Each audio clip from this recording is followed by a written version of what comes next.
welcome to New Wine, and welcome to the fourth installment of our sermon series, The Questions of Jesus. This week we're looking at Jesus' question, why do you doubt? So we're picking up a little bit from last time, looking at, Lord, I believe, help my unbelief, where we made a strong case for doubt and its necessity in our faith. But still we have this question of doubt. So this week we're going to look a little bit more at self-doubt. So open up with me to Matthew 14, verses 22 through 33. It reads, "Immediately Jesus made the disciples get into the boat and go ahead of him to the other side, while his disciples dismissed the crowd. After he had dismissed them, he went up on a mountainside by himself to pray. And when evening came, he was there alone, but the boat was already a considerable distance away, buffeted by the waves because of the wind against it. During the fourth watch, so in the middle of the night, Jesus went out to them, walking on the water. When the disciples saw him walking on the water, they were terrified. 'It's a ghost,' they said, and they cried out in fear. But Jesus immediately said to them, 'Take courage, it is I, don't be afraid.' 'Lord, if it's you,' Peter replied, 'tell me to come out to you on the water.' 'Come,' Jesus said. Then Peter got out of the boat, walked on the water, and came toward Jesus. But when he saw the wind, he was afraid and began to sink and cried out, 'Lord, save me.' Immediately Jesus reached out his hand and caught him. 'You have little faith,' he said, 'why did you doubt?' And when they climbed into the boat, the wind died down. Then those who were in the boat worshipped him, saying, 'Truly, you are the Son of God.'" Now, like I mentioned, we talked about doubt a couple of weeks ago here at New Wine, and we ended with this quote. The quote says, "You can tell adult and authentic faith by people's ability to deal with darkness, with failure, with non-validation of the ego. Faith enlightens the path behind you, and as a rule, in front of you is still dark." So here this week, we still have more doubt. We still have this human condition on full display. Right? And we use Peter like we often do. But let's give Peter some credit, right? He is a risk taker, right? He just goes for it. And this is Peter's, personality, right? Like one moment he says something brilliant and wise and right on, and the next moment he sounds like an idiot, or he totally gets it wrong, right? He's like, "Lord, I'll never leave you." And then sure enough, he does, and he disowns Jesus. He's just back and forth. Such a good picture for us in our humanity. Well, a word on risk-taking. I am not a natural-born risk-taker. I'm a firstborn.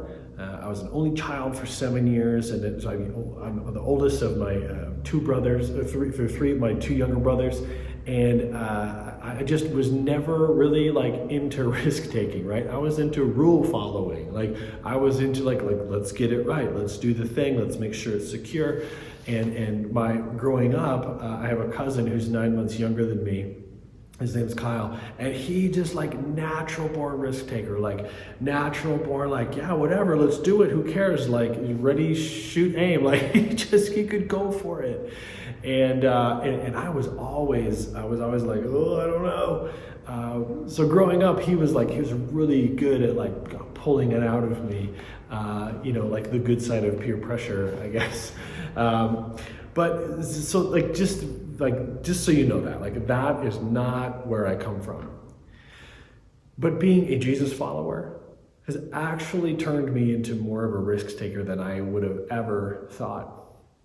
Now, if you take risks, we take risks every day, right? Like from small ones that are very manageable, but rarely do we have these gigantic risks that we take, or rarely do we do that on a regular basis, right? We may take some calculated risks here and there, but being a risk taker is not simple. In about 2015, my wife and I decided to partner with Serve Globally, which is the mission, like world mission arm of the Covenant Church. And in so doing, I left for a full-time job. Bethany left hers. We were working part-time.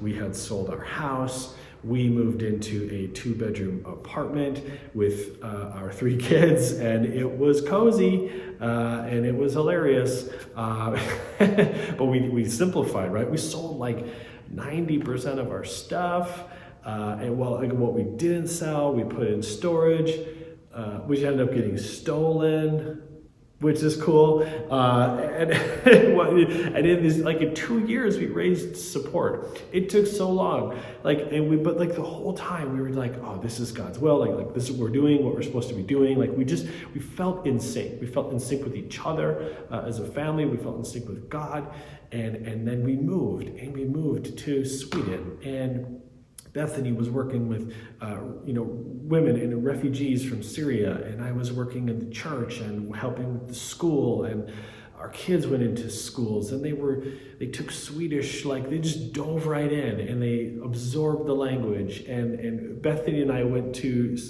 Swedish language class, and we acquired the language. And we moved to this small village, and I had never lived in a place less than 2,000 people. And there was just so much risk involved. But the whole time it was like, oh, this is good. Like we feel good here. This is where we're supposed to be. We felt comfortable. We had a wonderful community. We had friends. Language acquisition, if you've ever done it, or lived in a different country, you know how humbling it is, right? Like every day you make a mistake. But we enjoed it, right? And I'm not trying to paint like it was all unicorns and rainbows. Like it was tough, right? They were not always easy days, right? But for the most part, we felt like, oh, this is where we're supposed to be right now, right? And we took a lot of risks in a lot of areas. But we were like, oh, surely the Lord is here. We felt good about it, and it wasn't in question. Well, we had planned to stay there until June 2020. You can probably see where this is going. And COVID hits, and we're in Europe, and it's going crazy, and Italy and in France. And we start having conversations with our leadership and with consulates and embassies, and all the officials were like, well, if you want to go, you should go now. Right, which is a little jarring to hear because it's March and April. And one of the conversations we had, the officials said, "Well, you have about a we can guarantee a week, right? And after that, we don't know." So we're like, "Oh my gosh!" So we started selling our stuff, right? Selling all of our stuff again. We pared it down to we have 10, 12 bags or something. I don't know. And then a week goes by, and we're like, well, how about now? Can we still leave? And they're like, oh, all we can do is guarantee another week. So we said our goodbyes to people and this community, which was really, really tough. There was a sweet community we had there. So we take the train, we go to Copenhagen, we get to the airport. There's 2 flights all day. It's just ghost town. And it's alarming, right? We take our flight, we move our family back to Minnesota. We don't know what's next, and all we know is that we've just been ripped from this place, and we're just totally shook. And this is the backside of risk taking, right? Where you're like, oh my gosh, if we didn't do that, we wouldn't have had to experience all this, and this is so tough and so brutal and so exhausting. So we move back to Minnesota, and we take a good year to just discern what was that, and what's next, and what are we supposed to do, and took an intentional time to settle ourselves down and to pray and to listen. So with that, we discern and sense this call to plant a church. And this opportunity came up to plant a church in Canada, in Ontario, in the GTA, a place we had never been before.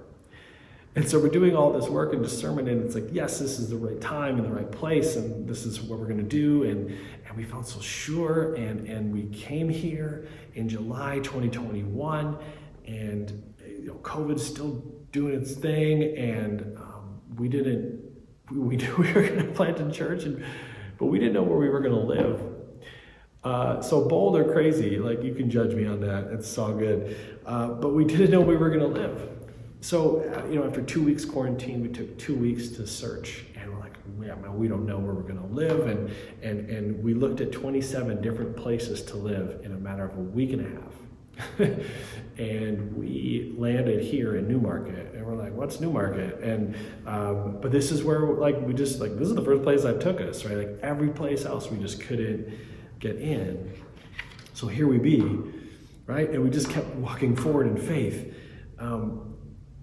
But it wasn't easy, right? And this is our third country and our second international move in a pandemic, right? It just wears you down. And planting a church is not simple, right? Like, if I'm a pastor and I go to another church or I take a job, right? Like I show up and there's people and there's structure and there's a building and there's all these things, right, awaiting you. And in a church, it's just you, right? And a few others, but it's you. And on top of that, COVID, an added challenge.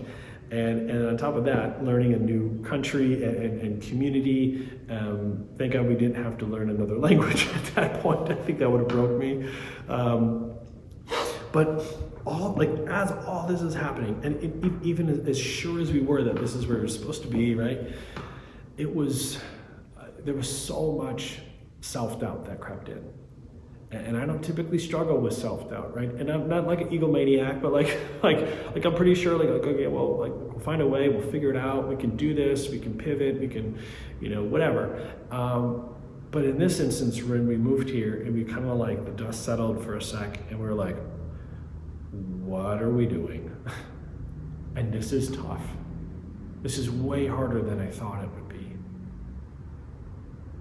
So I'm having a conversation one day with my spiritual director, and I'm sharing with him all this stuff, all this anxiety, and what did we do? What are we doing? How are we supposed to do this? I don't know. What if it fails? What if, And he's like, dude, you're doing it. And it was such an assurance of what more proof do you need that you're taking the steps you need to take. It's a hard season, sure, but you're doing it, and you're staying faithful. In this season, I was talking to a member of our church here, Bill, and I was just kind of sharing the same deal with him, and he's like, remember the verse, Lord, I believe, help my unbelief, which we talked about last time. And when he said that, I'm like, oh, Bill, that perfect. That is totally going to be my mantra until it's not. But this tension of yes, I believe and I feel called and this is what I feel like I'm supposed to be doing, but man, it's tough. This week I came across this quote by Carla Works.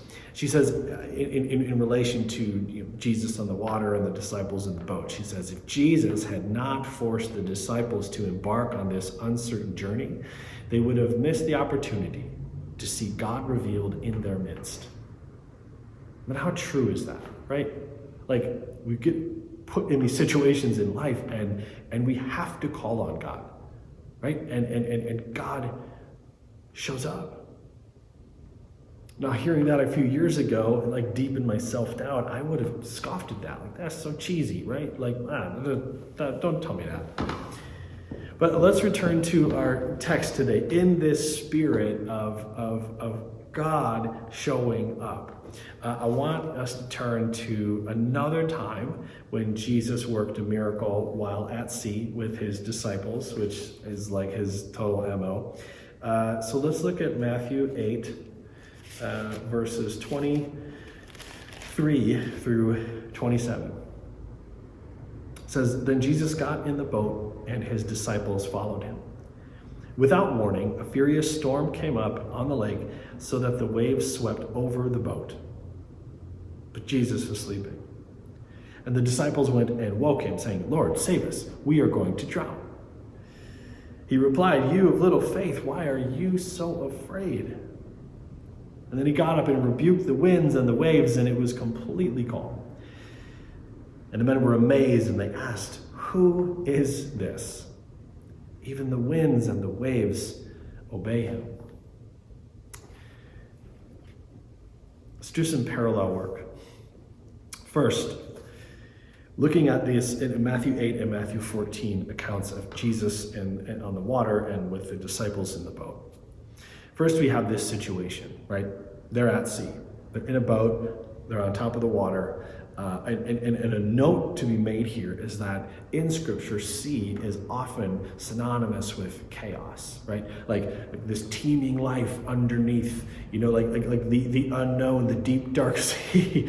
And if you ask me personally, like the idea of treading water in the middle of the ocean gives me the willies. That is so freaky to me. All that life underneath me, no thanks. I do not. Yes, chaos is a good word for that. So we have this situation. They're at sea. They're resting on the chaos. The second thing that they share is this emotion, right, of fear. They're afraid of the storm. They're afraid they're going to drown. They're afraid they're going to die. They see this, what looks like a ghost out on the water, and they are afraid. Okay? The third thing they share is a miracle. In the first account, Jesus calms a storm. And in the second account, Jesus walks on water. Both accounts share Jesus' response. Where is your faith? Why did you doubt? And in each account, the disciples respond. In the first account, they ask, who is this? Who is this guy? Even the winds and the waves obey him. In the second account, they say, this is the Son of God. So much is paralleled here. So much is same, but different. But how did they move from who is this to this is the Son of God? How did they move from a question to a declaration? So looking closer at what Jesus is doing in this text, we have let's do some cultural, religious background work quick for these disciples, right? Because they would know these three next verses I'm going to read.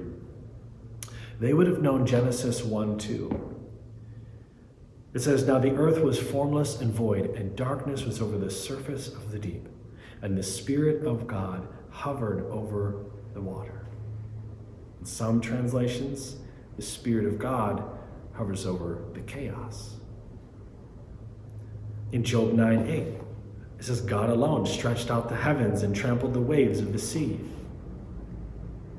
In Psalm 89:9, it says, you rule over the surging sea. When its waves mount up, you still them. They had it all finally come together for them in Matthew 14. What they had seen before, what they had known in the scriptures, in the Hebraic text. And then we have Matthew 14:27. This is where we should really draw our attention, because Jesus says, take heart, it is I, don't fear. Now in our translation, in the English, it says it's I. But in the Greek translation, it's ego eimi, which translates as I am, which is the name of God. Jesus is on the water, hovering over the surface of the deep, of the chaos, and it says, take heart, I am. Don't fear. How often do we need this reminder in our doubt? It's certainly in our self-doubt. When we feel alone and like we're sinking, or we're going to drown, or we call on God, we say, Lord, save me. And the Lord is always present. Because if the Lord is I am, and I am is always in the present, then God is with us. Why do we fear? Why do we still have doubt? He says, just keep taking the next step. You're doing it. In my weakness, I know I'm made strong. And in my self-doubt, I am gives me courage and confidence. Because it's no longer me, it's trusting in Him. In these moments of doubt, self-doubt, and fear, I often feel like I should just try and be stronger and braver. And that's when I end up with a faith that's just looking inward, right, at my own abilities, my own capability, my own circumstances, and not to Jesus. And in doing so, I end up removing Jesus, or at least ignore Him. And this is also when self-doubt turns into doubting God's ability. And that's where I need to be careful. But church, that's where we need to be careful, is when self-doubt becomes our doubt in God. When it's really just, we just aren't believing in what we're seeing and what we're doing and what we're walking on, and how is this possible? How could I be walking on this water? It's also when we come close to playing God, or at least trying to do God's job. Jesus is calling us out of fear and out of our boats to do things that seem impossible, to leave our self-doubt in that boat and to walk with Him and walk toward Him. This is the gift of God, to have a God so near and who loves us so much and knows us so well, that He would be our strength, He would be our guide, and the doubt we carry, we can let it go and trust and see and take these risks and know that, like, when God takes us through those risks, like Carla Works said, what God reveals in that, we can't even imagine. Friends, this is the gift and the grace of God. Go in peace.